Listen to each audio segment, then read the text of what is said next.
지금 법제처장님께서 대통령 변호인이었던 일부 그랬던 거 가지고 아까 어떤 의원님 말씀하시던데 저 뒤에 앉아있는 이완규 증인이야말로 윤석열, 내란을 마침내 저지른 윤석열을 비호했던 윤석열 변호인이었거든요. 그 비호가 법제처장 때부터 한 것이 아니에요. 윤석열 검찰총장 때부터 윤석열의 검찰권 남용을 비호했습니다. 징계소송의 대리인이었고요. 제가 수행한 감찰이 적법함에도 법무부 징계위 그리고 재판정에 나가서 끝없이 불법이다, 찍어내기 감찰이라고 불법의 외양을 만드는데 주력한 장본인입니다. 그래서 서울중앙지검이 이 감찰이 불법이라고 수사를 하게 만든 사람이에요. 수사를 받는 것이 어떤 것인지 본인이 지금 내란으로 수사받고 있는데 증언을 거부하는 게 제가 기가 막힙니다.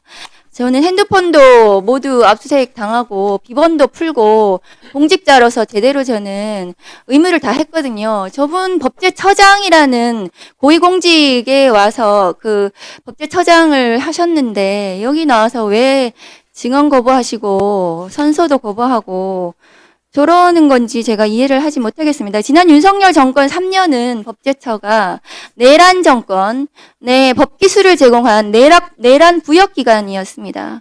검찰권 남용이 급기야 국민을 향하여 총뿌리를 겨누는 내란으로 이어졌고 이 수사권으로 용산의 위성정당으로 전락한 윤석열 검찰의 정적 죽이기에 동원된 시행령 통치 중에 하나죠. 한동훈 시행령 을 조력했던 법제처입니다. 그 과거를 반성하시기 바랍니다. 법제처장님, 시행령은 법률의 하위 규범이라고 헌법에도 명시되어 있는 거 맞습니까? 예, 맞습니다. 2022년 9월 당시에 윤석열의 법제처는 화면 올려주세요. 검사의 수사 범죄 범위에 대한 규정 시행령을 개정하면서 검찰 수사권 축소라는 검찰청법의 입법 취지를 완전히 바꿔놨습니다. 그래서 검찰의 무자비한 수사가 가능하게 만들었는데 법제처가 거기 조력했습니다. 당시 법제처의 입법 예고 기간을 40일인데도 불구하고 실제 17일로 줄여줬거든요. 이렇게 법제처 심사를 이 검수원복 시행령, 검찰이 무자비하게 무한대로 정적 죽이기 수사를 할 수 있는 이 시행령을 만드는데 법제처가 조력하셨습니다. 이 시행령은 법제처의 조력으로 무사 통과되고 결국 시행되었습니다. 그리고 수많은 검사들이 이 시행령 하나 믿고 불법 수사, 위법 수사를 자행해 왔습니다. 법원 단계에 가서야 그것이 위법 수사라는 것이 일부 밝혀지기도 했습니다. 시행령이 이렇게 만들어 놓은 이완규의 법제처, 윤석열의 법제처는 이 법제처가 윤석열의 내란의 직후에 이완규 법제처장이 가족은 모두 미국으로 보내버리고 12월 4일 안가해동에 참여합니다. 안가해동에 참석합니다. 그때 안가해동에서 무슨 모의를 했는지가 지금 수사 대상이거든요. 내란 정권에 부역했던 법제처장이 본인은 내란에 또 부역을 한 것입니다. 이 안가해동에 대해서 제대로 수사 받으시기 바랍니다. 다음 거 보여주세요. 그런데 이 이완규 법제처장에 대해서는 지난 4월 8일 당시에 한덕수 권한대행이 대통령 몫으로 헌법재판관으로 지명을 했습니다. 처장님, 예. 대통령 직무대행이 헌법재판관을 지명을 할 수가 있습니까? 법률적으로?